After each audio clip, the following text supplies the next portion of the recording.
Hello, and we're live on the Galactic Family Podcast tonight.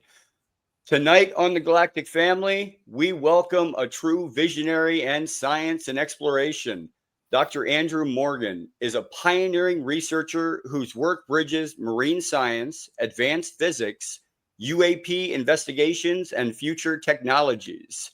As the founder of NRG Scapes Lab, he is developing groundbreaking models in space-time engineering, energy topology,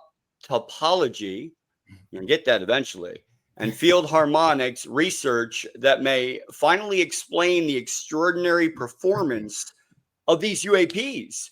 With over 30 years of experience across the Navy, academia, and scientific research, Dr. Morgan bridges a rare depth of knowledge and a fearless curiosity about the unknown. Galactic Family, get ready for a curious conversation and fascinating on this great topic. Let's bring them up. How are you doing, Dr. Morgan? G'day. Hi, everyone. Good, thanks. Very good. That's great to be back on the show again. I'm glad to have you. Like I said, anytime you want to come out on the Galactic Family Podcast, bring your research, you're more than welcome. Oh, that'll be good. That's great. Thanks. It's periodic updates is probably the way to go. Things move so fast these days, as you can see with the Age of Disclosure documentary that's just come out. So it's all a hot topic at the moment. A hot topic. Yeah. So I just wanted to start out right away. So you had mentioned to me before that you had shifted your research focus towards space-time manipulation technologies in recent years. Why was the shift? What was the shift for? Did you notice something that you needed to shift it? Yeah, we did that because we were looking at how to explain this in a language that we currently have. So I think a lot of the time in UAP research, we look at observational methodology, but there seemed to be a big lack of, but what's the science behind this? Once people say they're real, which we're at now, okay, if they're real, this isn't some magic wand. There must be an explainable science behind this. And the thing that got us into that was when a colleague of mine joined my team early this year, Stephen Lear of Hidden World, who's an imaging analysis expert and done a lot of work for other organizations that may or may not be named. But he reached out and joined me to help out with imaging and taking it to a whole nother level. So once we got a standardized imaging protocol, which involved quantum imaging as well, or waveform analysis and frame deconstruction and color deconstruction. So that's how we started looking at, and I suppose space-time manipulation can be quite a pop culture term. People start thinking of Star Trek and Star Wars, but it's another way to look at it is field interaction. So what we see is local refractive bending, like optical or gravitational effects around these objects when we do our imaging analysis on the objects. So we looked for the science that goes with that, and that led us to field interactions, which you could call space-time manipulation. Yeah, absolutely. Hi, Andrew. My name's George, everyone. Hi, g'day. How you doing? Do you think that's by design? Do you think the stealthiness of the objects is by design? Do you think, or is it a byproduct? And while you're contemplating whether it's by design or a byproduct, out of your current publications, of which you have many, what do you really consider for you was an aha moment, a groundbreaking, like, oh my gosh, this insight needs to be got out into the wider field of lay people and so on? So we were very careful in the research not to infer origin, but I can make a comment on that. Despite that, what we want to do was just look at observation and purely go on, this is what we're observing. Here's a language of science to start explaining what we're observing. But in terms of NHI or like engineered behavior or intelligence indicators, there are some there, and we've written quite a lot about this, that the objects show purposeful motion and many uniform features across these objects, whether they're orb-like or appear more craft-like. There's this same interaction or interface, and we'll talk more about that later. We call it the boundary layer, interacting with a boundary layer. They maintain their stability, and that could imply some sort of design or engineered design. They perform maneuvers that appear optimized, so they're not random, right? There's an organization there that we've seen in our imaging and our observations, and the boundary layers appear to adjust like they're being managed across environments. So that to us suggests that there's got to be a situational awareness there of their surrounding environment to orientate to it purposefully, not randomly. And across the signatures, there's common features that you wouldn't see if this was just random. So maybe some kind of conscious awareness or conscious direction, without going too deep on that, but like it appears from our perspective, our consciousness, our awareness, that these things are intelligently controlled or has some kind of intelligence behind it based on their maneuvers and their capabilities. Yeah, that's what we're suggesting, that the origin of that intelligence remains to be seen, but it appears that there is purposeful orientation and maneuvering across these different types of objects. In terms of the awe moment or the light bulb moment, that would have to be when we started looking at more than one type of object, I would say. So when we got deep into image analysis, and these same features kept coming up across, a true orb, I would call it, or another object that we were frame exploding that seemed to have more of a structure to it, like a craft, but the same interface was there with the surrounding environment. So why is that? Why do we see all these key features across these objects? So that's nested shells, transmedium transitions, localized lensing, symmetrical emissions or axial emissions, and harmonic signatures. They seem to be common. Doesn't matter whether it's an orb or what appears to be a craft. Yeah, I think that must have been a heck of an aha moment, right? Like when you hold on, this is occurring. Here's the data set. Here's the evidence, if you will, and then piecing that together and going, wow. Jason, over to you. As a layperson, an amateur researcher, understanding science and how that works from a very basic level of knowledge. Obviously, I come from, like I say, an amateur armchair kind of research point of view. You guys seem to be at the cutting edge of things with the actual, PhDs and so on.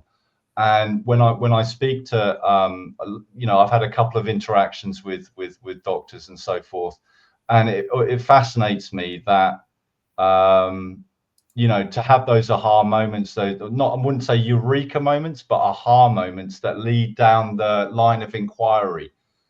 Put it that way. Yeah. I think, and it's not it's a very structured approach. I mean, we've been doing this for 5 years, and people have come on board to support that, and some of them don't want to be named or can't be named, and some of them have highly public profiles that are quite supportive, even if they don't acknowledge that. And that may well change. We just don't know.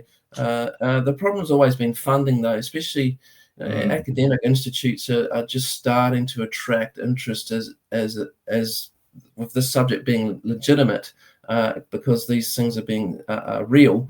But that's the problem we have as well. We have these moments throughout our research that are based on a lot of prior observation and analysis, and we get to the next step, and then we go, but we need funding to go and do this and go and do this and go and do this, and then if we're stuck not being able to get back into the field, what happened was I went, okay, so we've got all this data so far. Let's just stop for a while and let's get stuck into explaining this using known science. And where we can't explain it, look for what's missing in that science. And so we've pretty much spent the whole year doing that and really getting stuck into the data, the images we've been collected. I mean, we get sent some stuff now, and I've got very selective about what we analyze and don't analyze, because it's all self-funded, so you can only do so much. I mean, I could do this full time if we had the funding to do it. There's that much to do on what we're doing in the field and what others are sending to us from the sites that we've been working at, because people are getting awareness of where we're going and what we're doing. And so we start getting sent stuff from people there and say, hey, I've got this footage, or I've got this film, or I've got this photo. So we get into that too and look for the same features across it. So it's trying to understand it from a scientific perspective that fits in with what we are doing. And there's some good stuff going on now with Society for UAP Studies, the Soul Foundation. There's a couple of other ones there too, which are really looking to standardize research methodologies, and so to bring people in line with that and developing the science of all this, which I think is great. And we'd like to think we're at the cutting edge of that. But I think there's a way to go in terms of post fieldwork analysis of observations. In other words, getting people more familiar with image analysis. I think that needs to progress a lot further. I think we're quite far ahead of the game in terms of imaging and image analysis, with some of the stuff that we see coming out from people that are put in the public view, and I'm going, we could take that footage and do this and this to it, and quickly tell you whether that's a UAP or not, sort of position that we're in now. But I want to get into the nitty gritty, because I know last podcast you talked about something that I actually started to get into with this new company I'm working with, which is we're doing technology assisted consciousness exploration studies. Right. Yeah. So, yeah. I mean, I'd like to know, what is the defining principle behind your somatic control systems? We talked because we've been we've written a lot about somatic control, and put some documents out there. They're speculative, but what we're thinking in terms of the observations and the signatures we're looking at is that there is that field that they seem to be interacting with, which we think is scalar in nature. So it's consisting of a longitudinal waveform. We're thinking in terms of somatic control systems and consciousness interfaces, is that whole field of science is starting to bridge across. There's a lot going on in consciousness studies now, and even extrasensory perception, that there's much more to the human mind than we are led to believe, and studies seem to demonstrate that. Now, what we think about with craft, and you see some of these people talk about crash retrievals now, or witnesses that are coming out, or books that we read, like Trinity, for example, from Jacques Vallée, where witnesses talk about inside of these craft having nothing much in them. They don't seem to have any control systems, and they're implying that it's the operator is the control system. So it's looking at engineering interfaces that might bridge that gap. I mean, it could just be a headset. Okay, I mean, we look at the advances in fighter technology now with pilots and helmets and visual interfaces that are keyless.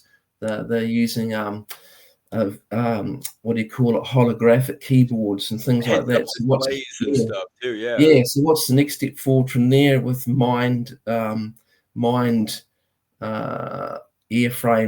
interface technology. So it's going along those lines, and the energy system behind that. So you must connect directly with the energy of the craft itself, and then manipulate the energy. So to do that, it's got to be a decentralized energy system. So we're not talking about combustion fueled engine. We're talking about the energy core itself, because you're building a frame around.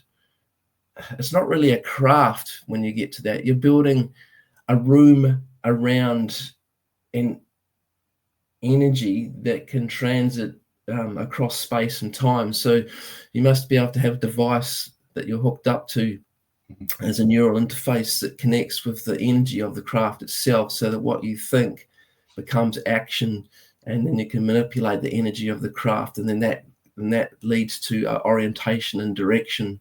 So that's the kind of technology we think could be applied or being applied to these objects, whether they're occupied or not. So we don't know whether there's an operator in them, whether the operator is somewhere else, or whether the craft itself is the operator. It could be a combination of all three, because there's lots of different types.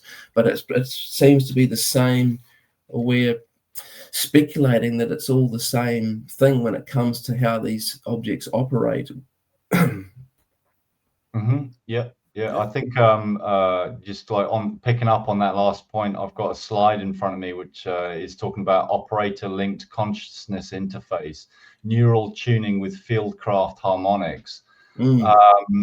Having spoken to Jay earlier today, we were talking about like what is the UI, what is the interface between the operator, whatever that happens to be, whatever, and the machinery, the craft itself.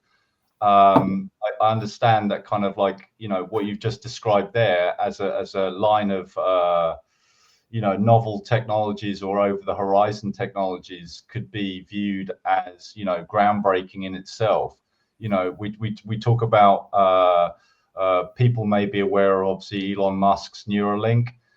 Some of us in the background contemplate that maybe governments or military may have had this technology for a while, possibly, and that's why it's being released to the general public, or maybe it is cutting edge, I don't know. But the point being is what you're talking about is a much more subtle interface of consciousness between the organic biology and the craft itself, and the craft itself being conscious in some level. So when you're getting to the nuts and bolts of that, you know, if you're able with your you know, NRG Scapes lab to be able to kind of crack that that nut, then I think, you know, just that in itself opens up a whole vista of technologies that any you know, Sony would be extremely interested in this, you know, just from like, how do we interface with the you know, their popular console, for example. And so on. And yeah, it's a fascinating kind of like discussion. I know Jay wanted to get into membranes. I don't know if you had any questions, Jay, on membranes and things. Well, I was gonna actually, I've got a segue into that, because you just made me think, because I'm a life science. That's life sciences is my background, Right. And my PhD. So I was thinking about animal analogs, and in particular the phyla Echinodermata, because they have a decentralized nervous system, radial. They have a nerve brain. They don't have a brain, but they can regrow their skin, and they can regrow limbs like starfish do.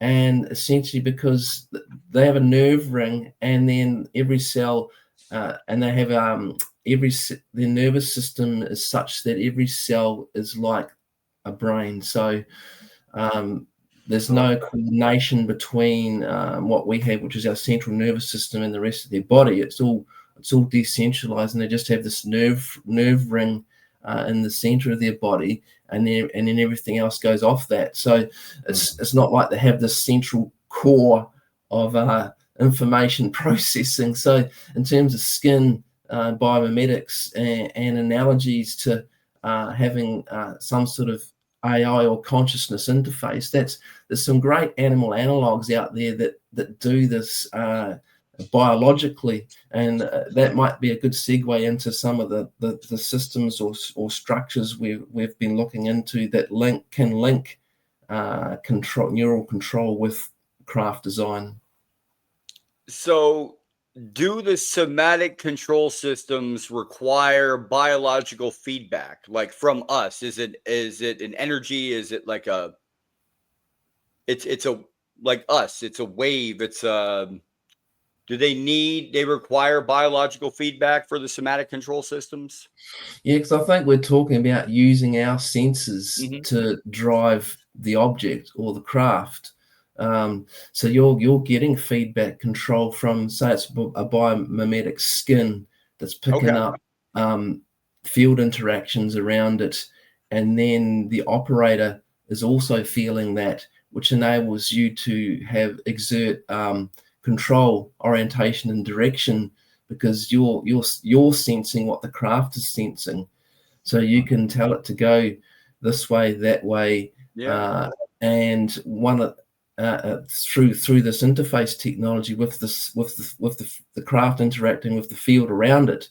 So I think that has animal analogs in terms of profiling what some animals do in terms of how their systems interact with their external layer or skin and their surrounding environment. So there are natural systems that provide analogs to this, and that's how we got into all this, and into things like chiral phonon production from membrane structures, porphyrin membranes, because porphyrins are found in chlorophyll and in hemoglobin or human blood. So, and I won't tell you, I mean, it's interesting how I got onto porphyrins, because that was a very weird phenomenon experience that led me down the path to figuring out that porphyrins seem to be the solution to some of our issues with field interactions with membrane design and then human operator interfaces. So that's a whole nother research area, which would be good to do some laboratory work on. You need a whole facility to do that. We went down a whole rabbit hole of porphyrin lattice, and we were talking about the E8 Lie group lattice. I don't know if you're aware of that particular novel structure in mathematics. So we were talking. We kind of genned up before the show on crystal 2D, 3D, 4D, 5D, 6D, 7D, 8D. And I'm like, what is porphyrin? What is this crystalline structures? Crystalline structure, and how does it act as an organic polymer or an organic layer? So, like, feel free to deep dive on that. Just going back to the last podcast that you did with Jay. Jay came up with an analogy of the horse and rider, and it sounds like this system is like the saddle giving feedback between the one conscious entity, and So if we're getting into the kind of nuts and bolts and the nitty gritty of the feedback mechanism, or the feedback control mechanism being the system itself, I think you alluded to there.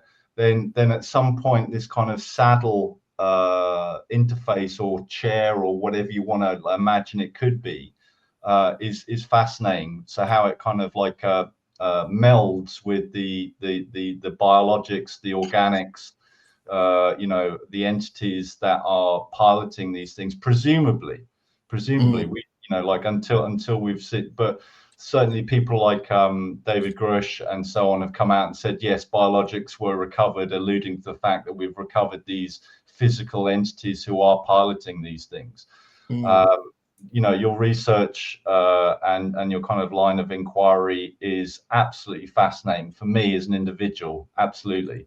I think kind of like going a little bit back about funding, we need some angel investors. We need some angel investors to come forwards and say, hey, look, at university, when you're doing your thesis and your doctorates, there's funding because you have to pay for the course, and there's funding from outside bodies. Once you leave that and you have your area of research, in society generally, at this current point in civilization, we hold our scientists up, but we don't fund the research the way that we should be funding it. So if there are any angel investors out there watching this, please contact Dr. Andrew Morgan and Energy Labs, Energyscape Labs, You and will say, change hey, the look, world. like these guys need to eat and kind of keep the hamster wheels going on their research, and it's how things have progressed. Yeah. And I'm in a situation where I have, my day job is important because it's secure, because this is a very volatile field to be working in. So I keep my day job and keep them separate. But I have, because of my day job, I have time during the year to go in the field and do all this research. And then I have an office set up at home to do all the analysis, lab work, and reporting. So we're not talking a lot of funding to start with. It's to get all the gear, to be in the field, to document, and then the lab gear. So that's and then you scale, as you said, you scale up from there. You go, okay, we're in a situation now where we could do something quite significant that has a return for that sort of capital investment. So, and that's down the track, and that may be facilitated by what we see going on around the world anyway, as this gathers momentum. So it's the trailblazers, though.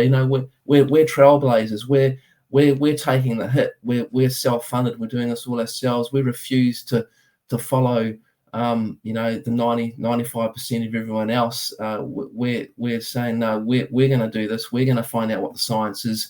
We're just going to ignore a lot of what people say and follow our own research path. And I think that's what a lot of these key people do, like Avi Loeb and Gary Nolan, a few others coming out now, Dr. Keith, and that say, well, I know what I think. This is my research path.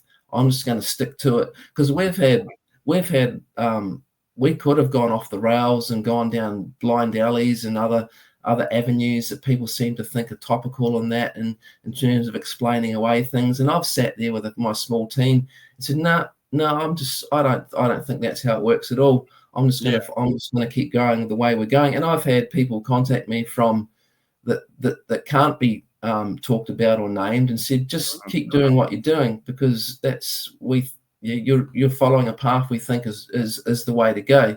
Can't say that publicly, but just keep going. Feels like good. Sorry, Jay. So also with the somatic control systems, though, how do somatic control systems relate to consciousness responsive materials? And do they hold memory or a system state? This was something we were looking into with, if you think about a biopolymer skin, so porphyrin skin with carbon rings with a metal ion in the center, so magnesium, for example. Now that's around the craft and the operators inside. So if it's doing this, so it's sensing field interactions around it. So it appears alive, right? Because it's sensing that what we're all around us, there's this field, right? And it can sense it. So it's like having lots of nodes, right? And then if you want to go in a particular direction, okay, on that side of the craft, then there's got to be an interface with a somatic control system. Say your hands are on it, all right? So the palm of your hand is on this interface. Now it's sensing what the craft skin is sensing, all right? So you'll get an interaction, which is somehow that control system has to represent the orientation of the frame around the craft, or the skin around the craft. All right, then you go, okay, I'm picking up field interactions over here. We want to go that way. All right. So then if your hand is feeling that, then it's pretty easy for your mind, the nervous system and your somatics to connect to your mind and say, okay, yep, we've got energy there. We want to go that way. There's a node. I've got nodes on my skin there. And then you go, okay, and then you tell the craft from your mind through your hand, that's where we're going. All right. And then the energy coalesces at that part of the membrane or the skin on the craft, and all of a sudden it shoots off in that direction. And I think that one of the things that people are confused about is inertia, because obviously an operator is going to be squashed like a bug on a wall. But a byproduct of this field, I think from the science we've been looking at, is overcoming inertia, and thus you get these right angle turns with no deceleration or acceleration at extreme speed. And people are saying, well, if anyone was in there, they'd just be killed instantly. But I think what's going on is in a four-dimensional scalar field, with kind of a gravity that generates its own gravity bubble, right? It's like gravity pushing against gravity. So it's as if you're in your own little world, right? And just what would you call it? Pushing through physical space without feeling physical space. So you don't get a sense of movement at all, and you could just be walking around like general relativity on a train and doing whatever, but instead of moving at 100 k's an hour, you're moving at 10,000 k's an hour instantaneously. So I think that whole field of science, I think, needs to be developed more, and probably it's tied up with coveted technology, is what I would say from what we've been reading and hearing. That's why I think it's so hard for all this to come out, because if there is technology there and it has been worked on, it's a paradigm shift in how we think about energy systems and human interaction. Oh yeah, and after this podcast, because you just said, it'd be a huge leap with energy and all that, I can get you in touch with somebody, Gene. His father-in-law's research deals in energy research and plasma and all that. So it was really interesting.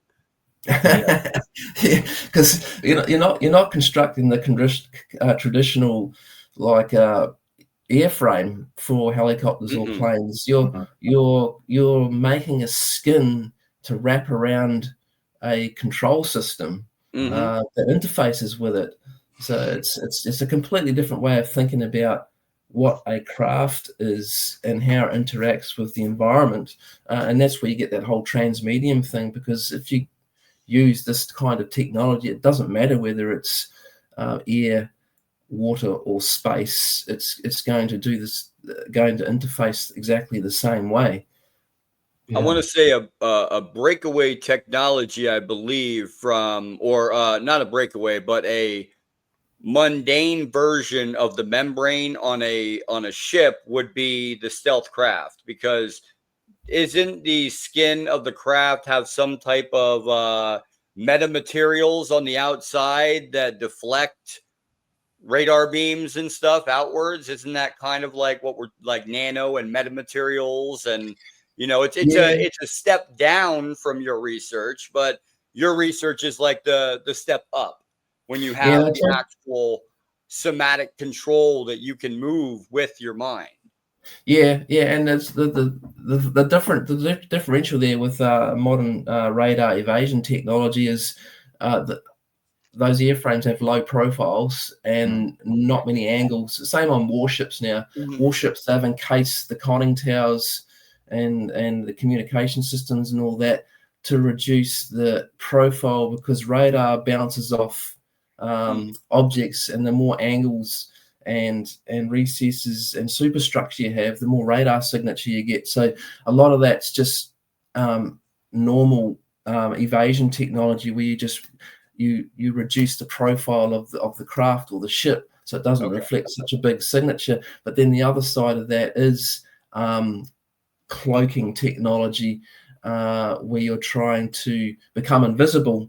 And there's a lot of research. There's known science and all this that can be applied, and that's one of the things we look at with cloaking. Is one of the things you have with these biomimetic skins and interface with a field or a scalar field is the production of chiral phonons, because porphyrins absorb light. So if you've got a porphyrin membrane, it's going to absorb. It's not going to reflect any light. And this whole invisibility thing that we're seeing, according to the research line of research we're doing, is a byproduct of how these objects orientate themselves to our environment. So they're naturally invisible because of the mechanisms they are using to be in our airspace. And it's a product of their design.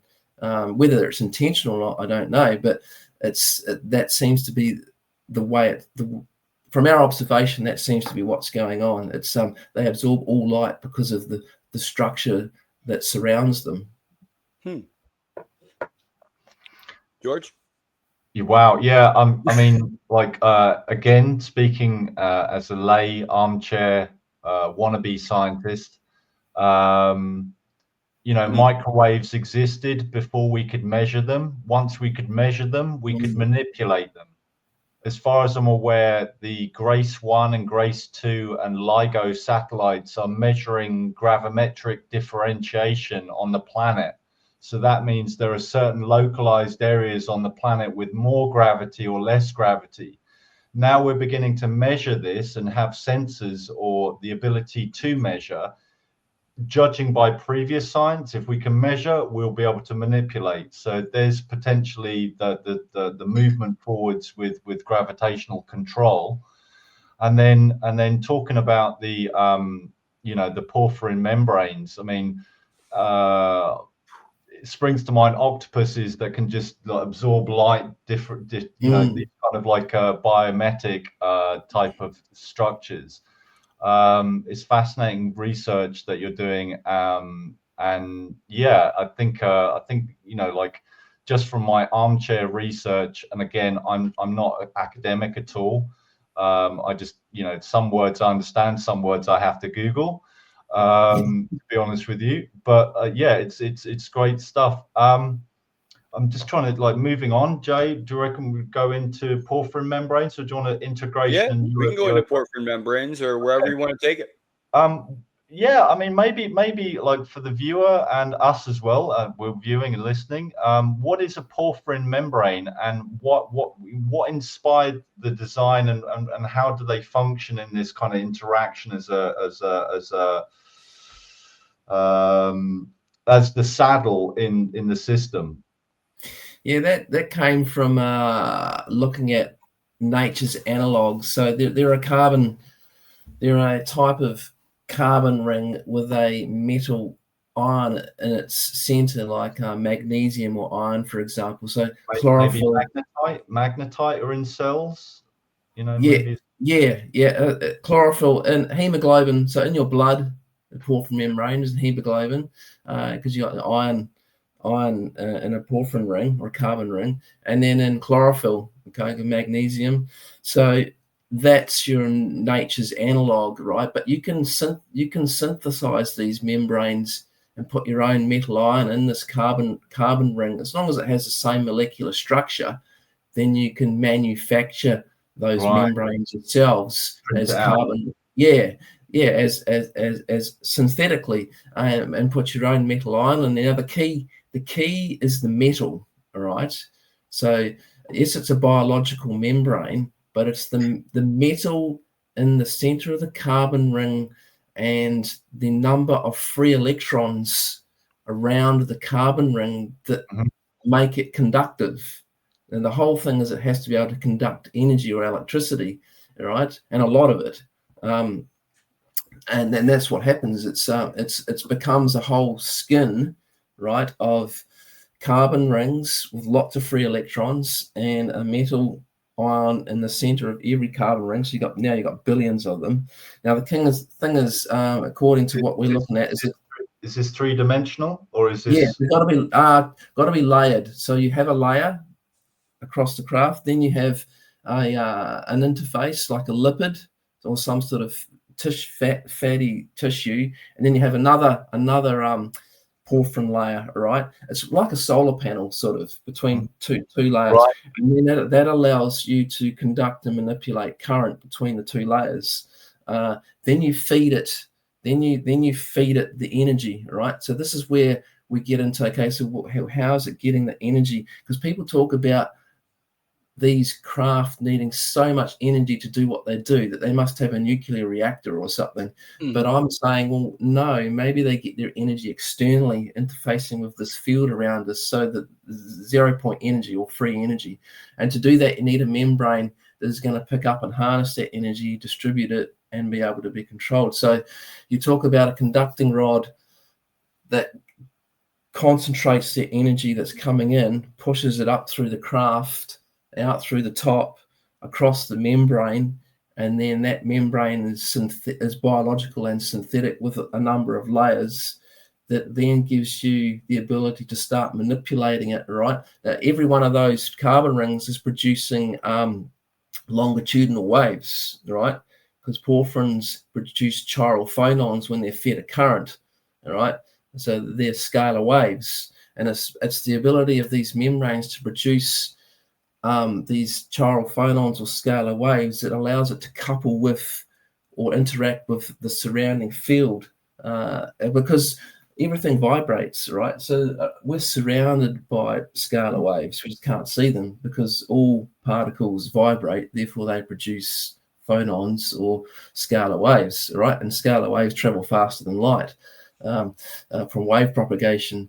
So, and Maxwell's extended electrodynamics can prove that mathematically, right? So you need an interface, and the skin provides that. So you feed it the current, okay, it produces the chiral phonons that allows it to couple with this field and interact with it, and then it's layered so you can direct and control the amount of energy or electricity around there, and then it's a matter of orientation and how the operator or the system is able to orientate and move. So that's where this whole porphyrin thing comes in. It's a tool that has a purpose. It achieves, it allows the craft to interact with the field around it and orientate itself. And it's a living system which also allows an operator to control it through a consciousness interface system. That's all this research. I mean, we're not plucking straws here. We're talking about 5 years of work to get to this point. One of the issues we face at the moment is the language or vocabulary compared to where science is currently at. So the 3 papers that we published recently, a lot of work went into those being written, rejected by other journals, rewritten, resubmitted, and also there are barriers to publishing if you're not funded, because some of the top journals for open source are $3,000 or $4,000 per paper once accepted. So I had to go and target journals just to get out there what we're thinking. Now, in terms of the other stuff that we're talking about and connecting back to imaging, you've got to be careful, because the conversation we're having jumps quickly into speculative solutions, and the scientific community wants a stepped process of placing your research within the current scientific literature, using a language they can understand and a methodology that they can follow.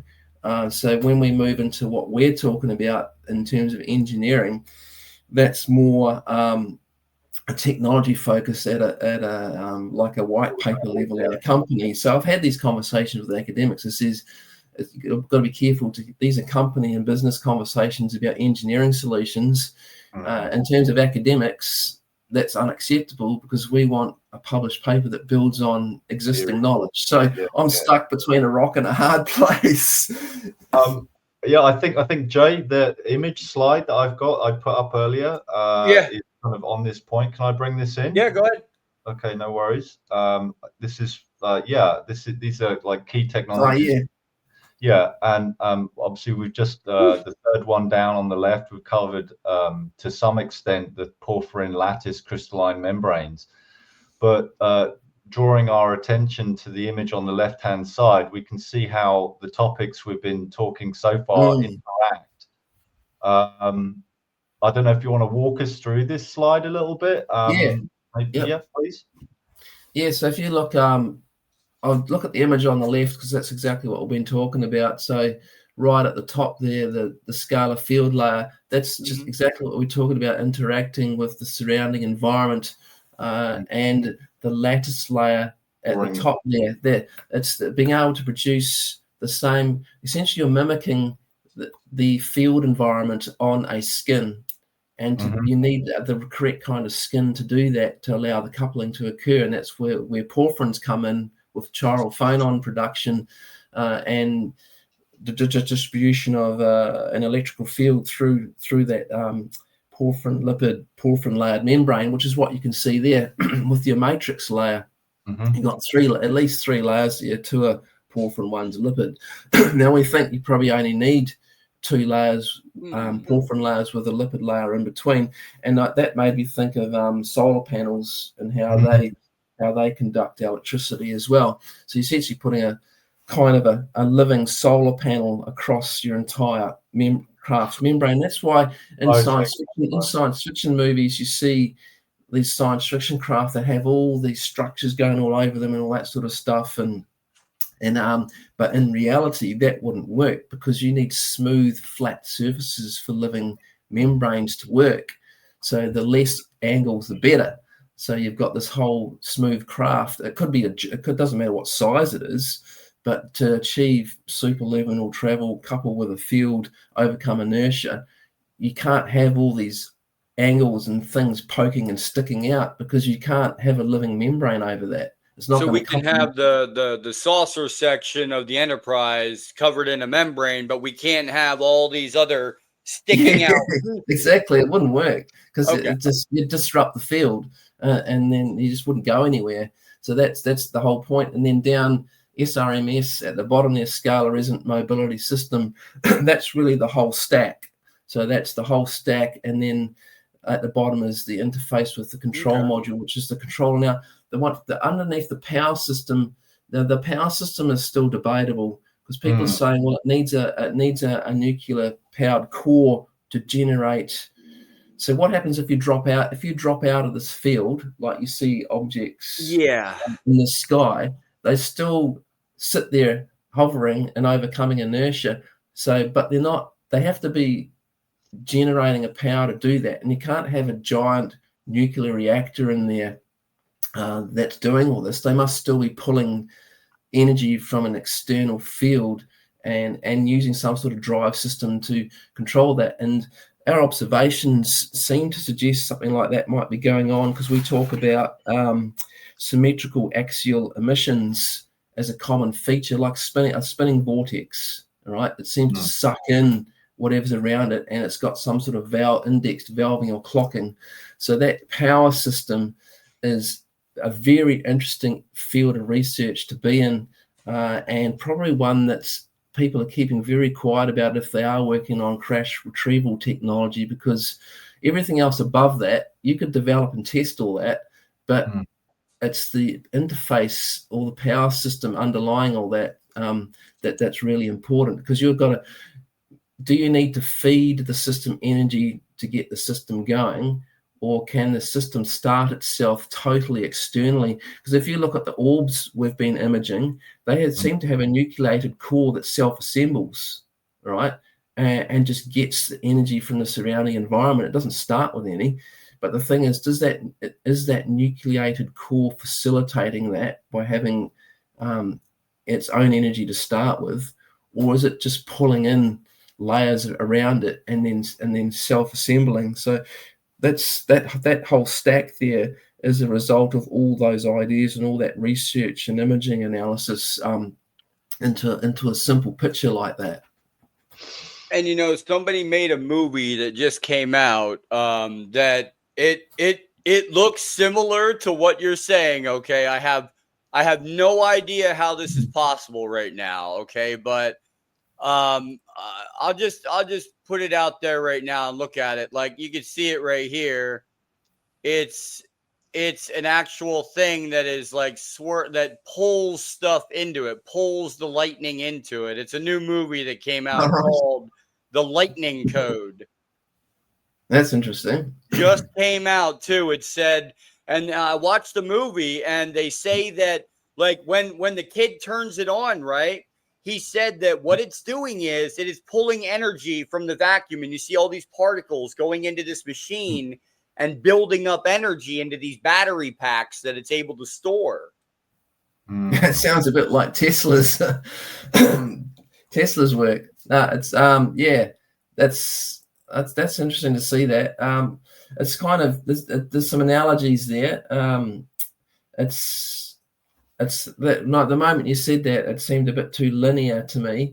But I think they're alluding to something similar about pulling in energy. I think it works. There's something going on there when you look at our image analysis with interfacing with a 4D geometry that has an energy, a base energy, or of what do you call it, potentials. We're going into Maxwell's work now. So if you look at Maxwell's work and bring back in his scalar notation, he talks about 4D geometric potentials. So if you think of the surrounding space as full of nodes of geometric potentials, that's where you're looking at such a power system like that, coupling or interfacing with that and being able to gain access to. It's like all swirling around, and it concentrates in certain places like eddies or nuances in four-dimensional space. Now we got rid of all that out of Maxwell's equations to simplify them.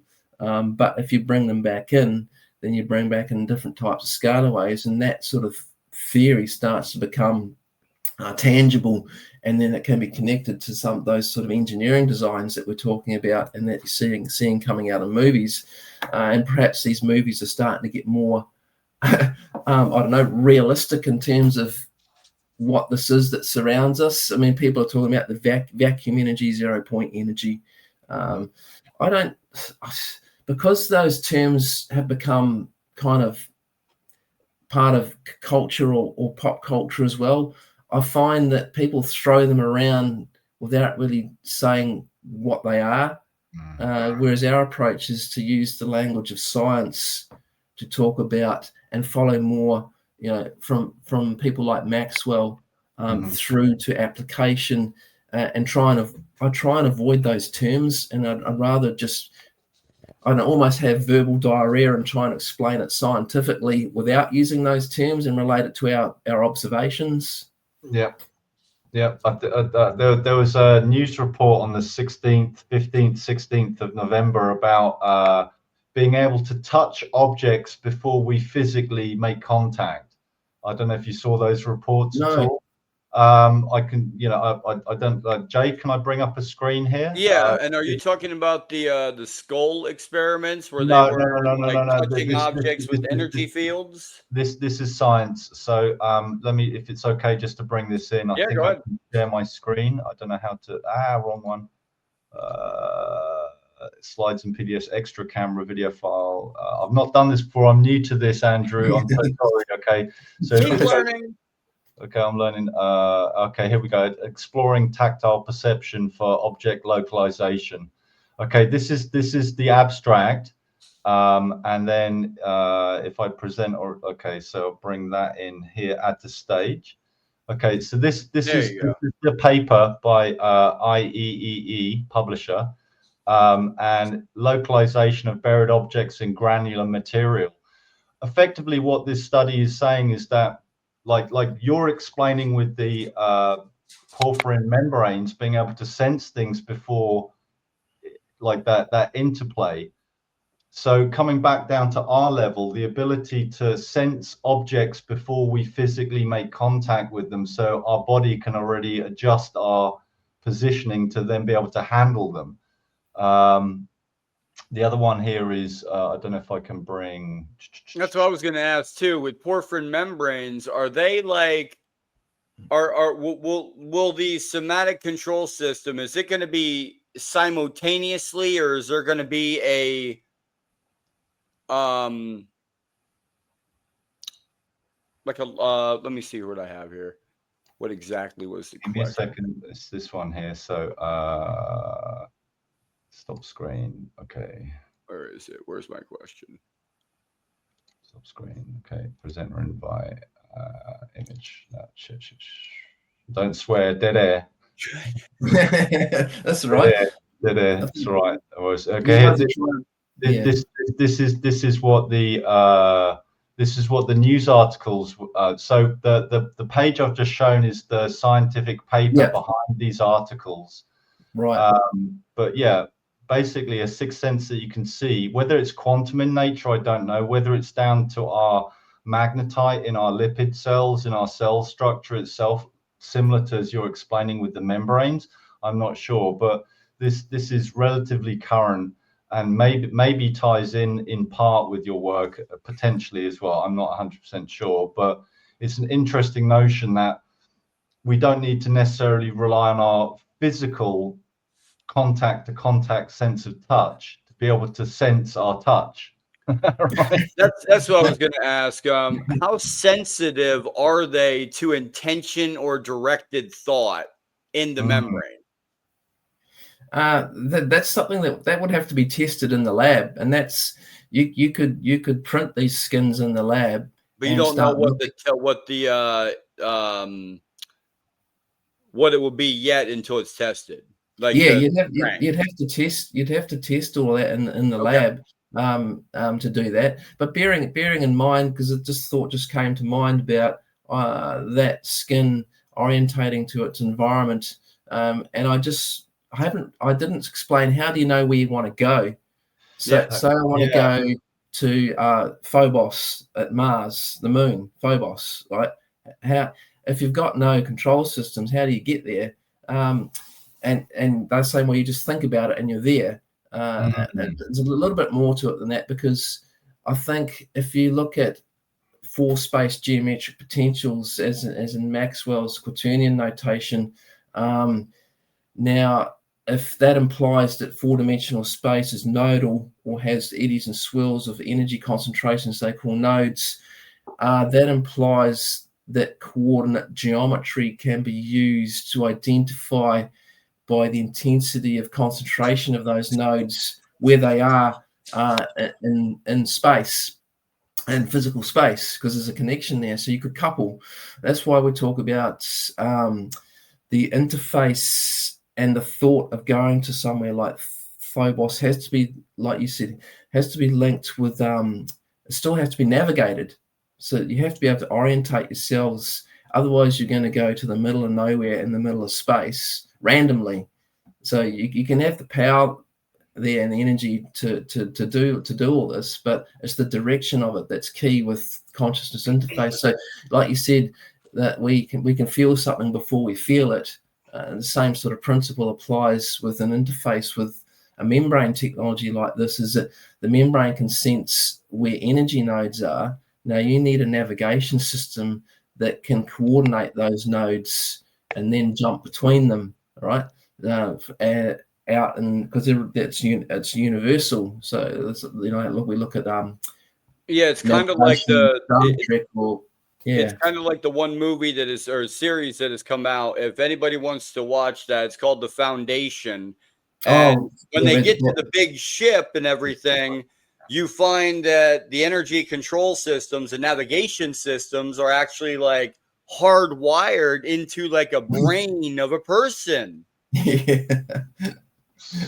It's a little bit like June as well. The guild navigators in June, that same sort of thing. They are the system. I think like you've got the interface between the organic and the biomechanical interface, and then like using the horse saddle. We've got the saddle down. Okay, you've got a horse, you've got a saddle, and you've got the rider, the pilot, right? Have you got a map? Do you know which way you're going, or are you trusting the horse just to take you to where the water hole is? Right, Phobos is the water hole. How do I get to the water? Have I seen it before? Do I know where it is? Or are you trusting the instincts of the horse to lead you there? So it could be a one-way trip, like, oh, I want to go here, and then you think, well, I want to go back to Earth. Well, I don't know where that is. What? Yeah, that's right. That's why we need a four-dimensional navigation system. That's part of that. So, and that's nodal. That relies on our understanding of the coalescing of energy vortices within four-dimensional space. Because we have to start thinking in four dimensions 3 dimensions doesn't work. This is all 4-dimensional space or space-time. So the thinking has to change in terms of how we build these craft and operate them. And I think a lot of work has gone on in the background, and from what people are coming out and saying, trying to figure all this out, whether or not this technology is recovered or not. Now, we have to remember that there are inventors that have gone down this road too, that just aren't talked about. I've got a book coming out on this soon. People like Otis Carr, Victor Schauberger, Dr. Ning Lee, Douglas Torr. You look at their careers and what happened to them when they went down the UFO road and engineering technology development. So, and James Clerk Maxwell's work and how that's all linked up to some of this as well. So there's a whole topic there about the combination of crash recovery technology, the race to reverse engineer and gain the upper hand against adversaries on Earth, versus post-World War II personalities that have got caught up in all this, and then their careers have kind of interrupted, or they've disappeared, or their lives have been ruined. So I don't Please don't let that happen to you. Please don't let that happen to you. I think we're in a different world now, because I've got supporters from inside and outside around all this, and I think it's the way you go about it has changed as well. And I've been very open and public. I haven't been underhanded. I haven't been trying to hack military and intelligence systems, or just go out and say I'm building this thing and I'm going to do this, I'm going to do that. It's been very much trying to align with the right people, promote it slowly, put forward the science, understand the science, and not just grab other people's work, and also bagging people or getting the knives out or accusing people of doing things. And I think I'm a bit more of a reconciliation person. I like Indigenous culture, where you have to have a conversation about what's gone in the past, agree to move forward together, put the past behind us, learn from it, and all move forward together. Because I think, retribution, putting people in jail, just collapsing companies and ruining businesses is not a solution to anything. That's just angry people, angry at being lied to for 80 years, which doesn't solve anything. Yeah. So is that why you're going back to the beginning, when with these indigenous tribes and everything back there, to get the history and the and their experiences out there as well, and to get accepted? Yeah, this is we sort of jumped sideways there, but because underlying the research is, some of the sites we're visiting have a long Indigenous history of interaction, and to the point, some Indigenous elders I talk to say this is just everyday life for us. We don't let our community talk about all this with outsiders, but if you build a relationship with, like I am with someone, they'll say, no, that we have in our Dreamtime stories and our oral history for thousands of years, we've interacted with these objects and these beings and these crafts, and they're just there, and part of our culture. It's like they're very blasé, because he said because we're not interested in the technology. It's a cultural thing for us. They're part of our culture, and we're not interested in their technology. It's a very different perspective. Absolutely, 100%. I think kind of like the mythology and folklore, well, not mythology, the folklore and the lore is rich on the planet if we pay attention to previous wisdom. And sometimes to go forwards, you need to see where you've come from, right? Yeah, definitely. So like looking back at and looking forwards together in a harmonious way means that we all can move forwards together as one kind of thing. Yeah, I think kind of the age of, as you say, retribution, shutting people down, quieting people, balcony drops, these kind of things is gradually coming to an end. It's one thing, if I can make a comment on the age of disclosure video I saw, it's like for 80 years, no, absolutely not, definitely doesn't exist. No, okay, well, yeah, actually it does. I'm sorry. And like as a parent, we're like, you've been very, very naughty. That's right. And you can see that the toy box, that they're trying to push the lid down on the toy box a little bit to say, hey, look, we've let a little bit out of the box, but we're really trying to control the box, the toy box. It needs us as mum and dad to kind of come in and say, hey, look, the toy box is open, share with the group, Yeah, that's right. And there are ways now to keep your technology, but move forward as becoming an interplanetary species. I had this conversation before about what's Joe Public should be able to jump on a weekend trip to a resort on Mars or whatever he wants to do, using the technology available from corporations that do that. You don't need to hide it anymore, but they have to admit that they've been covering something up and they're interacting with other civilizations not of this earth, whether they're on here or elsewhere. And I think the planet's ready to do that. We're mature enough of us are mature enough to guide the rest. I mean, a significant amount of the population are still oblivious to just how extensive all this is, because they're all programmed into believing what they see. And because we have algorithms now and digital technology, their world becomes narrower and narrower because they're fed what they want to see on their phones and devices. And so their worldview is constantly decreasing at the moment, which is why we're in such a dangerous time with our youth in particular, is that they start to believe that their world consists of what they see on their device, which is mostly lies. And the real world disappears, and the work that we're doing becomes the work of a bunch of crazy people because they're none the wiser. Yeah, absolutely, 100%, and instill critical thinking, awareness, and remember, it's all all the technology is a tool. It's still a spade. Use it accordingly. Don't let the spades tell you that it isn't a spade.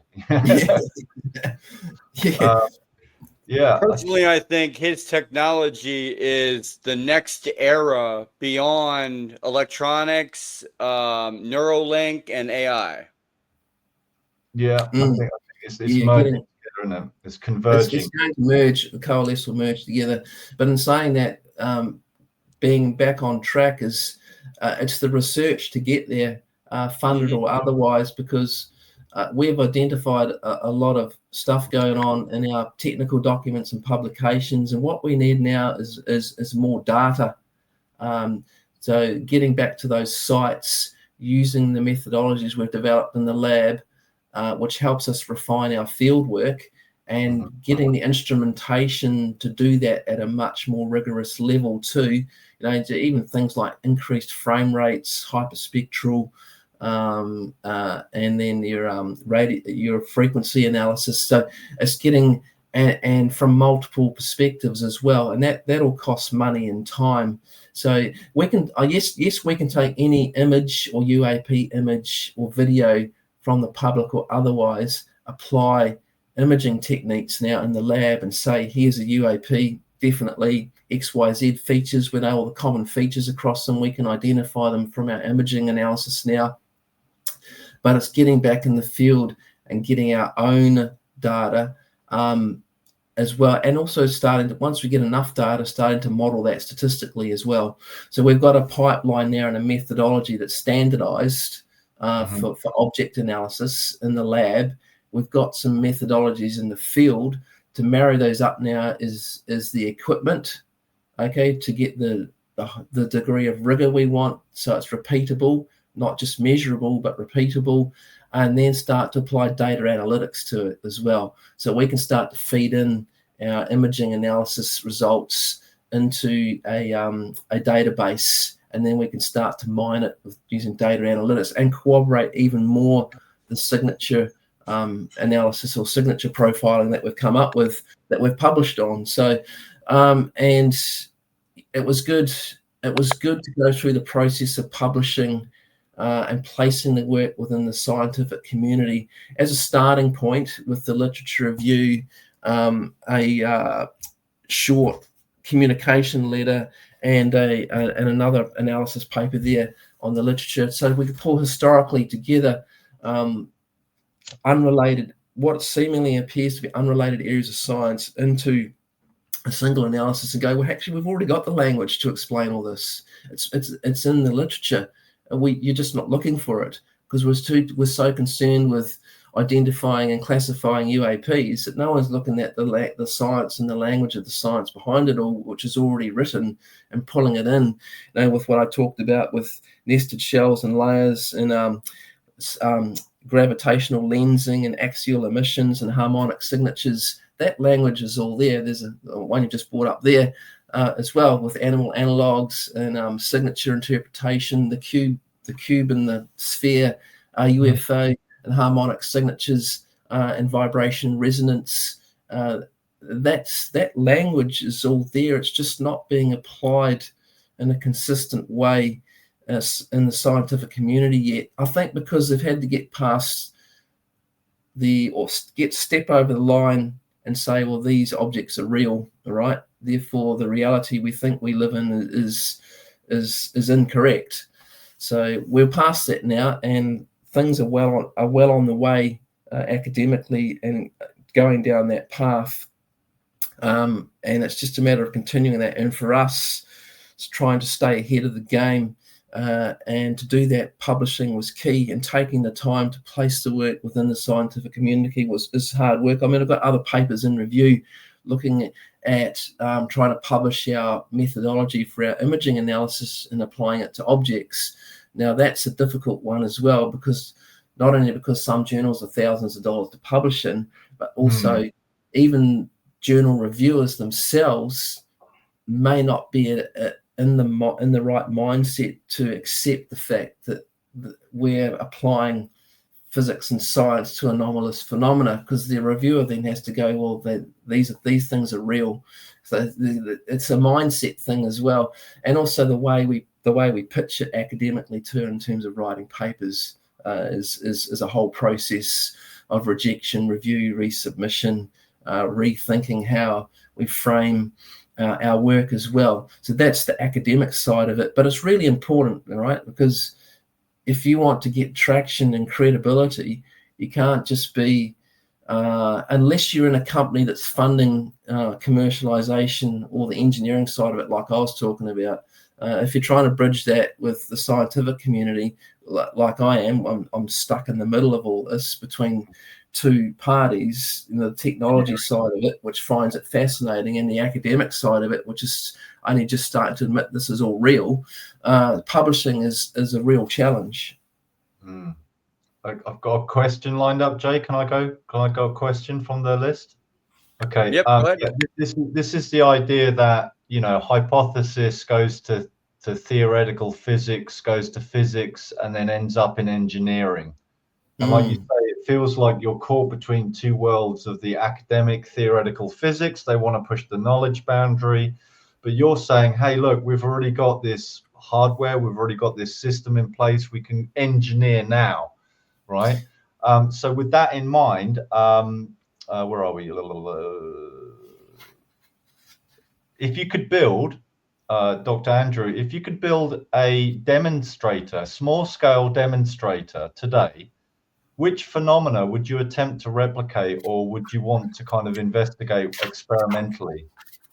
In the lab, it would be looking at these porphyrin membranes, right? Field coupling, basically. It's because you could place that skin over any frame. So it's printing these membranes in a facility where you can test powering them up, all right, and then look at what they do in response to redistribution of energy across that membrane structure, and how that interacts with an electromagnetic field, basically around it, right? Because they're going to produce scalar chiral phonons. So can you concentrate that around the skin into different areas, but a little bit like bubbles on a golf ball popping up and down, right? Can you direct and control that? And then and then in the lab demonstrating in a containment facility, okay, because this was where it potentially becomes dangerous. How does that skin couple with the surrounding field? Okay, because if that skin could recognize the scalar field around it, or this field around it, and couple with it, what's it going to do? Because this is where you go back to that supposed story about Victor Schauberger testing a disc for the Nazis towards the end of World War II in a warehouse using his water vortex design, and it spun around and glowed and almost disappeared and shot up and smashed into the warehouse ceiling at a great rate of knots. So that's the same sort of field coupling you're talking about here. Is although we're not engineering the power system for it, we're still looking at a membrane that can connect or couple with a field. So there could be unintended consequences of doing that. So you've got to. Would it be on quite a small level, or quite, a small level? Yeah, a small level. So just test the membrane interaction. So can you manipulate a porphyrin membrane first with an electrical field is the first thing, as a skin, all right, as a layered skin, and then the next step 2 is, okay, so we can do that. So now how does that skin couple with an external field? How do you stabilize it too with the field that? Yeah, that's the stability control. Yeah, so couple and stabilize it with an external field is step 2 in that process. And then step 3 is, okay, let's put that over an airframe, and that's where you start to get into your object orientation within a container. I kind of put forward the idea of, if you're going to do that and try and do it safely, was to do it within a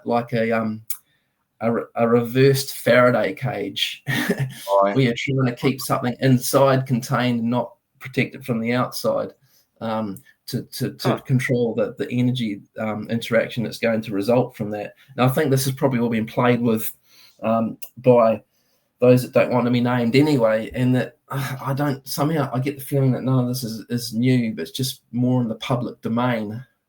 It's more past science that is being reimagined. Yeah, reimagined. Reimagined, and you don't know how far ahead some of these corporations are that are probably already well into this in terms of airframe design and craft design and testing and that. And according to history and what we're looking at now, that it's already being done. Whether they're using the approach that we're putting forward, who knows, because no one will say. All I know is that we've been encouraged to keep pursuing it. Well, I think just like potentially Musk with Neuralink, being like first to market, second to market. I think like if this stuff has been discovered in the background and it's allowed to come out, and assuming you're allowed to come out with these technologies, like I say, I really hope an investor or investors stump up the cash for the actual side project, or the main project, to be able to look into this. There's many different ways to kind of get funding, but it's not easy. Anybody who's been in those areas, it's not easy to kind of say, hey, I know you have a like for NRG scapes lab, you have like a beautiful dissection of what you're looking for, and like who you're after to be able to invest in your company. So hopefully at the end of the show, or in the about section, we can put links into that to be able to hopefully drive some traffic your way from investors, angel investors, and so on, tech investors who are looking for that interface, and potentially, as you're saying, like a real interaction with that 0 point energy. I know, like, again, a term that we throw around. My understanding is it's on both sides of the equation, so it's removed, but it's still there as 1 centimeter cubed of space-time is a potent amount of energy waiting to be tapped. So it's just what 1 centimeter cubed of space-time contains enough power or energetic value to power the whole planet for X amount of time. So if we can tap into that through your system that you're proposing, whether even if it's been discovered and hidden away to one side, if you're willing to come forward and say, hey, look, we're doing this now in the lab, like looking into this, I think it warrants scientific inquiry, right? It warrants looking at it. Even it warrants that investment, in my opinion. So. Yeah, and I think it's not fast either. It's you can't just go to the Musks of the world, to a multi-billion-dollar company that launches rockets straight away and look where he started. You've got we're just talking about small amounts of funding to do more lab and field work, do some more proofs of our findings, and then you go to testing or prototyping, and again, you're not talking about massive amount. You're still talking about a facility and infrastructure. But it's only once you've millions of dollars, not tens of millions. It's a progression of scientific processes in engineering design based on observation, field, and lab work using the scientific method. So we're not clutching at straws. We're not. A lot of people have wasted a lot of people's time saying they've come up with these solutions for 0-point energy. They're not scalable. They've been fraudulent. They've put a lot of people off. I know some stories about some people that have trusted, or people that have purported to be able to do stuff like this, but haven't come through for them, and that leaves a bad mark on other people like me trying to do the right thing and do it the right way and take our time and do it properly. And go from theory to concept to prototyping, using evidence and research, and rather than just sitting in a workshop doing stuff that isn't scalable, that's not going to work. So that's why you want to get back into the field so you can test everything, get the groundwork like structured in a way that you're like, this is it, like this is the way we go. Like that's why you're going from in the field, you do more field work so you can, corroborate and everything. All the evidence goes together, and then it goes up from there. Yeah, because it becomes testable. They call it falsifiable testing. Is that your hypotheses are tested and validated, and if they don't work, then they don't work. You've done that rigorously, and that's one of the feedback. That's a lot of the feedback I had from academia about going from engineering to publishing, is you've got to have testable hypothesis and methodologies in academic publishing, and to spend a lot of time collating our information into documents that demonstrate that, and getting feedback from reviewers and publishers along those lines. Because I've spent so long, I've done a lot of statistical modeling in my life. I've done a lot of practical stuff. I'm a very practical hands-on person, and can visualize or see the end product. And yes, in engineering you can jump to a solution and do all the research and tech development, but yeah, I've had to, and I'm glad I did take most of this year to step back, and a lot more data analysis, a lot more research, background research, a lot more writing, because it's increased our knowledge base and moving forward into back in the field and back in the lab, and probably we'll progress quicker. We've taken 2 steps back and slowed down to go forward quicker than we probably would have otherwise, subject to funding. So we're at that stage now, and picked up a lot of interest along the way and support, placed ourselves within the context of the UAP community as being a organization with integrity that can be trusted, with our contacts and the people that know us, and that we know what we're doing, and we'll do the right thing the right way. Compared to I don't know too much, but I would say like your credentials are flawless. Your history within academia and outside is there online for people to check and look into, right? So it's just like the marine work, the naval work with presumably Australian Navy, yeah. New Zealand, the Kiwi, New Zealand. I apologise. New Zealand Navy and so on and so forth. You have these credentials which are outstanding, and I think, okay, look, if I'm an investor and I don't need like some wannabe, if that makes sense. I think kind of like send the cash to you, because it's like you're doing it. So it's just like only a couple of million would get us a facility where we can start printing these porphyrin membranes and actually start testing it and seeing if it does draw in from this scalar field, right? Well, Dr. Andrew, if you run for prime minister, you got my vote. Yeah, that's right. We have the first emissary to extra planetary civilizations in Australia, man. Like, the land down under. Yeah, no, I think the key thing above all of this is integrity. That's right. It's you do what you do and you say what you say and you mean what you mean, and there's nothing in between. I love that. Yeah. So that's where the trust. Before, on the previous podcast I had you on, and it was even before we even got on the podcast, me and you were chatting back and forth, talking because I was so interested. It's extraordinary to find people out there like you.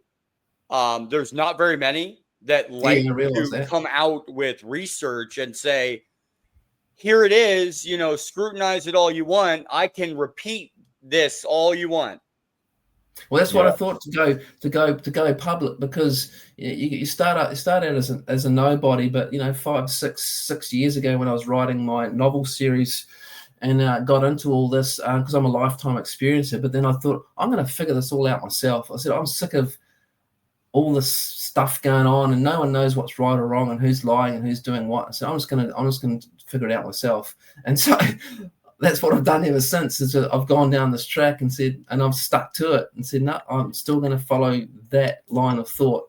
And that's where it's taken us as a researcher. And I guess, like you said, I'm using all that experience and focusing down in on something and going, there's something here. This has to be real. It can't just all be BS.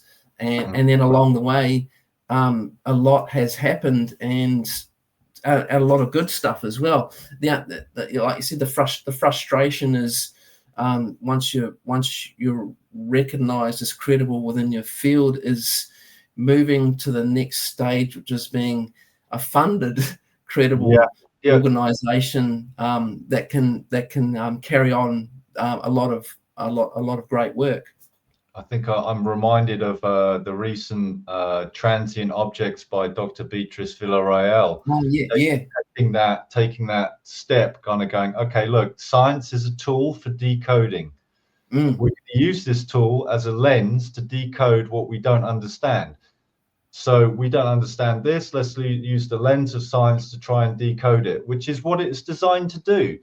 But I think beyond that, as you're saying, as a lifelong experiencer, I'm not sure if Jay has got into, like many of your own personal experiences, but do you think science and, for want of a better word, spirituality are mutually separate, or is it kind of, they're beginning to merge a little bit between, how can I put it? Things 20 years ago that we'd say are definitely woo, and now not woo.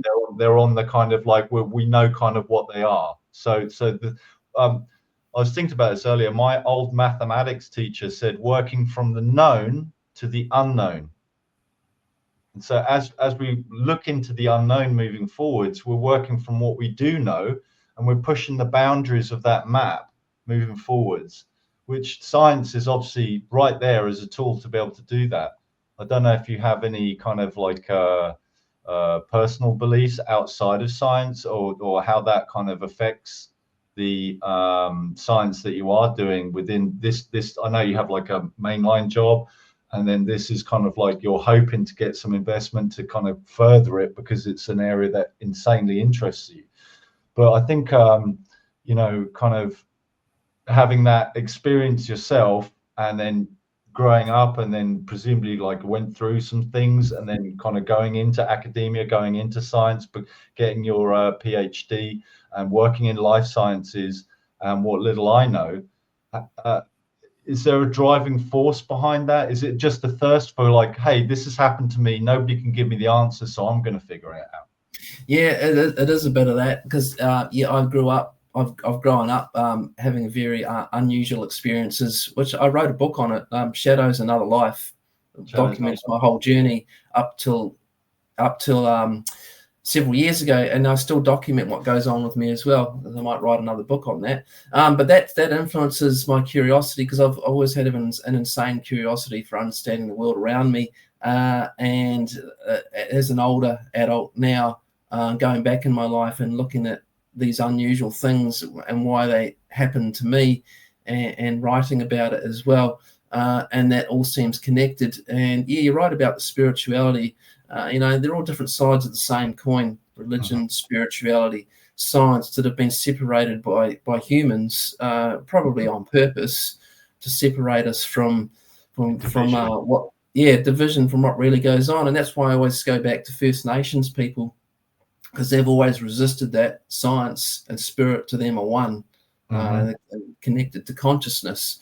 And that's where we need to be looking and having these conversations and reconnecting with spirit, because as everyone says, to understand this technology, we need to understand consciousness, and understand consciousness, you have to connect with spirit, which changes your perception of reality. And First Nations are the people to go to for that, because they've never given up on that. They've, despite what we've done to them or tried to do to them, mostly in the name of organized religion. And don't get me wrong, I grew up a Christian. My dad was a priest, so my world was organized religion until I was a young adult. And I've come through all that and moved from angels and demons to UAPs. So that's a long conversation that's in my book as well. So that's all influenced where I am now. Definitely, and the way I see the world around me. Wow, thank you. I was just bringing up different people that are coming in now. They're, everybody's totally agreeing with you on everything you're saying, Dr. Andrew, because they're allowed to disagree. No, I mean, we can have an energetic discussion, but it's not. It doesn't need to be like a fist fight back and forth. If you have your structured research, and a lot of people are agreeing with it, that this is the way it needs to be done and to come out. And my hat's off to you, sir. It is. Yeah, and it just takes time. You have to be patient, because you have to bring people along with you. It can be frustrating. Man, I've sat here in my office numerous times going, why the hell am I doing all this? I'm not getting, what am I getting out of it? And it's like, well, it's not what you're getting out of it. It's what everyone else is getting out of it if you want to change the world. And that seems to be what's in my gut and drives me forward. And the moment I quieten down and something happens, or I have an experience, or someone pops into my life, or someone I know gets back to me about something, and then it picks up again, and it's like it's very up and down. And a lot of people would probably quit and just not relentlessly pursue something that doesn't seem to have an end. So 100%. I think kind of like, you mentioned the phrase there, world changing. I'm not sure that's the right terminology for something which potentially could travel interstellar or galactic distances in the blink of an eye. I think kind of the paradigm of moving between the Earth and Mars for a weekend break or something, or just these kind of concepts that are already in the public noosphere. It's seeping out slowly, and as we get individuals like yourself coming forwards in lines of inquiry and research, and as we get Age of Disclosure, these kind of documentaries coming out, and it spreads awareness, the observer effect is in full effect. The more people have that vision, the more the driving force is to do. And where, like I said, where we can measure things, we can eventually manipulate things and then be able to control things effectively. But it takes those cutting edge researchers like yourself in this area to be able to do that. I did have a question on understanding what we have about UAP, understanding these alleged crash retrieval programs and these kind of things, and then the concept of a alien reproduction vehicle, the ARV, Psychologically speaking, with our physiology, and then with these membranes you're working with as a potential to have an interface with the biomechanical effect of the craft. Wow, I never thought I'd say that. Psychologically speaking, if I run to the shop, I understand where I am in three-dimensional space. Okay, if I get into a motor vehicle or a motorbike, I understand three-dimensional space. If I get into a UAP and travel, these kind of distances and end up on another planet, what's the psychological effect? Do you think humans are adaptable enough, biologically speaking, mentally speaking, to be able to handle these kind of experiences? Or consciousness upgrades like that is happening, like. Yeah, I think there's some training and situational awareness to be rolled out there in terms of thinking four-dimensionally and not living your life in physical space. Because it's been brought to my attention by a couple of colleagues that I study myself and document bits and pieces going on, and I've had fortunate enough to have some colleagues in high places set up a way to analyze all that in terms of four-dimensional research as an experiencer, and realize very quickly that there's a certain amount of training going on there with me in terms of all that. You think of what's happened to me during my life is that a training ground for understanding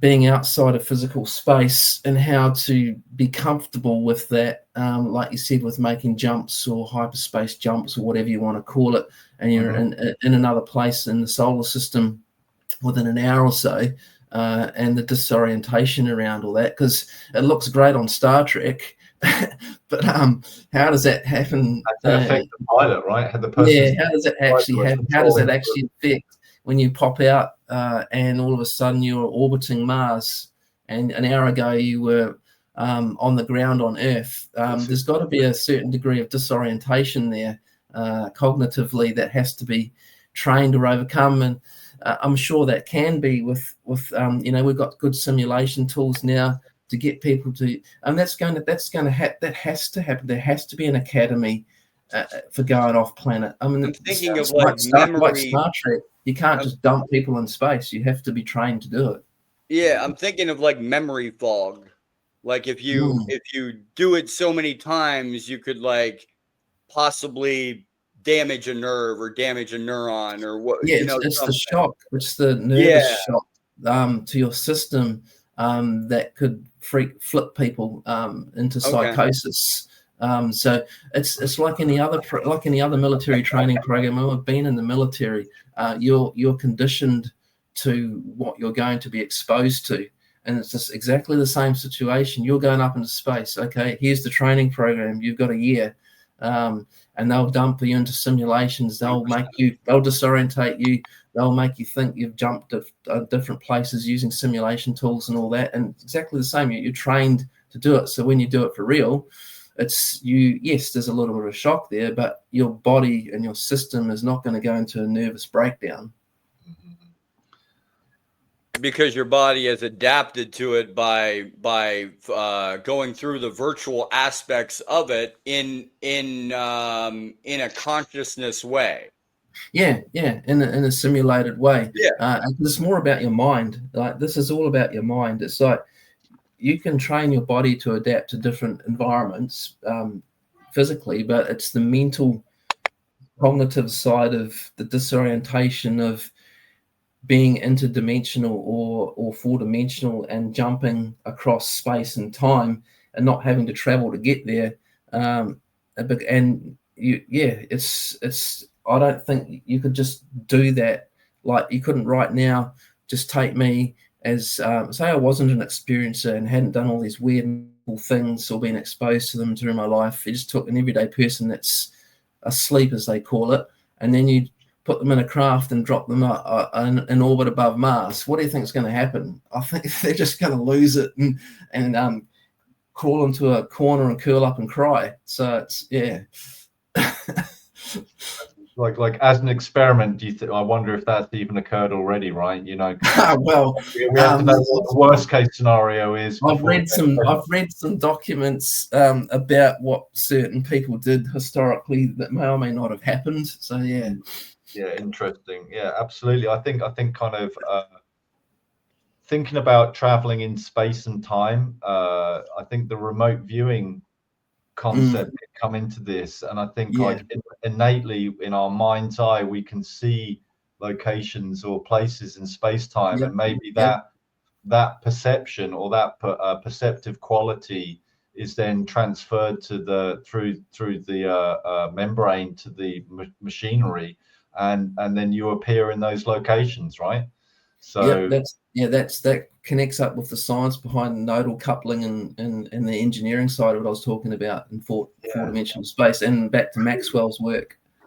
How long more do we have for you for, sir? Because I know you have something else to go to. Yeah, I'll have to get going very shortly in a few minutes. Okay, so we'll say anybody in the back chat right now, if you have any questions for Dr. Morgan, please bring them up. We'll ask him right now. He has a few minutes that he can answer them, but then he has another agenda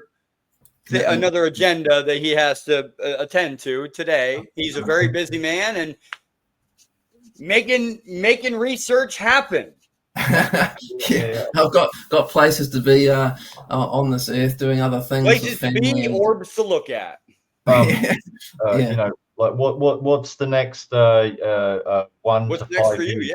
Yeah. What's next for you? What's kind of. So in the short term, I continuing my publishing journey. There's a few papers I'm still in circulation. I really want to push to get published to build that academic kudos and credibility, and then into the new year next year, depending on funding, I really want to get back in the field. Now, if that gets delayed, I have other writing projects around the phenomenon and UAP that are sitting on the back burner at the moment that I want to get going as well. So there's always something to do, but the direction I take next year really depends on the funding angle and field work and whether or not that happens or gets delayed.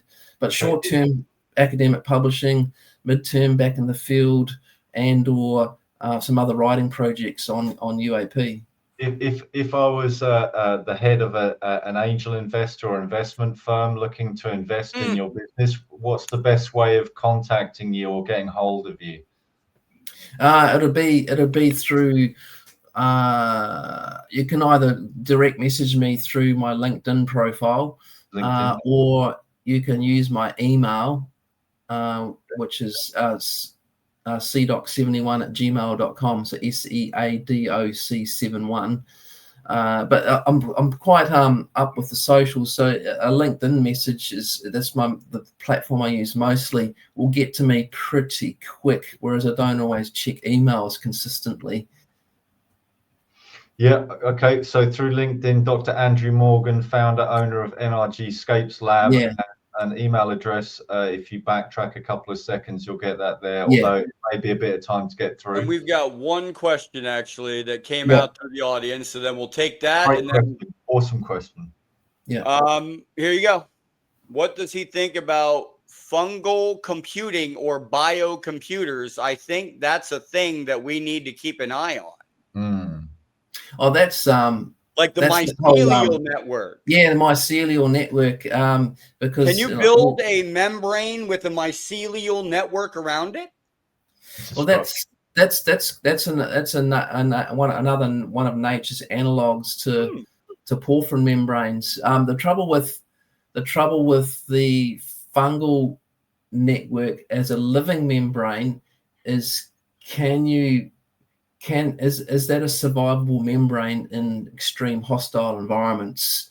The vacuum of space, the depths of the ocean, because can you synthesize that, or does it have to be a living organism, and would it survive extreme environments? So and I think one of the Star Trek series uses the mycelial network around the universe to navigate the universe. I think it was. Yes. And I will point out the water bear the water bear is the only creature. It's a water bear. It's a Tardigrade. term. Tardigrades. Tardigrade is the only Yeah. living creature. It can live in space, water, but anywhere. So that's the problem you face. So the concept is great, but it's like the old sea urchins and they're replacing their skin and all that. Is that you need to be able to synthesize that.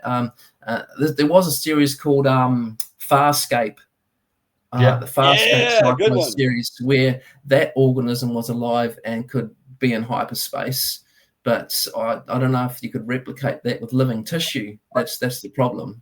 My understanding would be that the spores from fungal networks can survive vacuumed in space, and their goal is to land on potentially terraformable planets, convert the energy into a balanced harmony.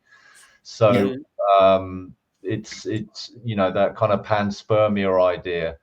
But whether the interesting thing with the fungal, when you look at a print of a cross section of a fungal networks, it looks like the neuronal structure, and it also looks like dark matter as well. Those three, and the internet, like the way that's put together on the planet as well. Fascinating research in those areas as well. So, Dr. Andrew, I will I'll give it to you for the last 5 minutes or so. You can say what you wish on your research coming up and how we can support you, because you're getting your support here. We got 100%. So just to wrap it up, because I do have to go.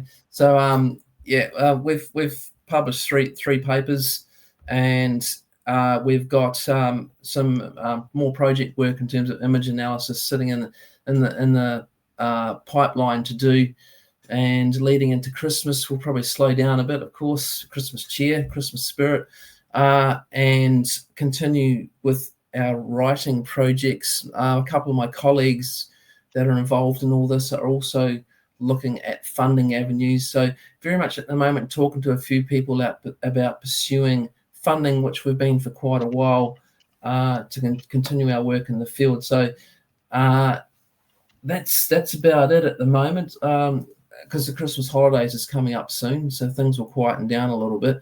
But I appreciate the opportunity to be back on the show and give people an update of just how far we've come in 1 year, bearing in mind we've been doing this solidly for 5 years and more people have become involved. We've kept the group small though, and very select in terms of the actual work, which has been good, with a couple of people in sort of voluntary advisory roles alongside, and picked up quite a network. So I think we're well positioned in terms of our credibility and our work ethic within the UAP community, and definitely well connected and with certain individuals and organisations in that regard as well. And they'll watch this, and I can just publicly acknowledge and appreciate all their involvement without naming them, because I don't know if they want me to say who they are.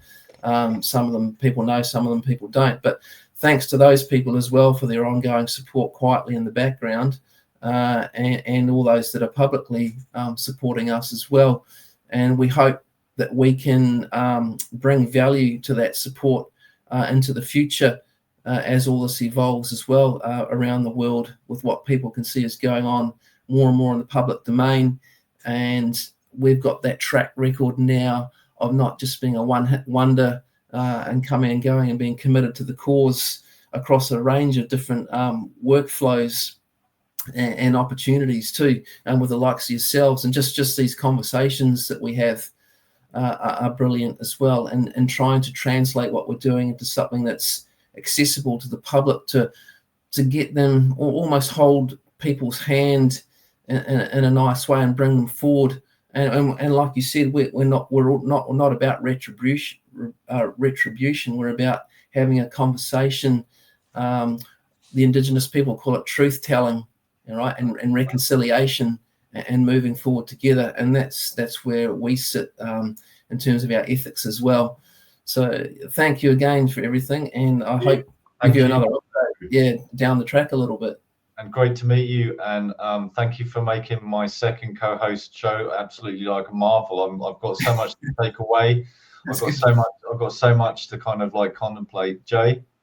I just want to say, Dr. Andrew, that you're always welcome here. You are one of the the few scientists that I have interacted with over the last couple of years that you 100% have my faith in what you're doing and your research and your methods, because you start from historical, then you build a model, then you go to the field, then you test your model, then you're doing all the right things that needs to be done to get everything peer reviewed.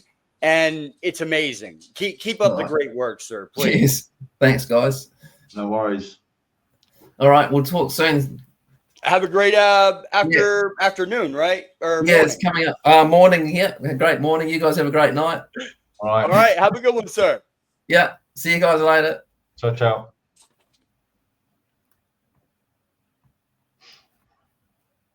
Dramatic pause.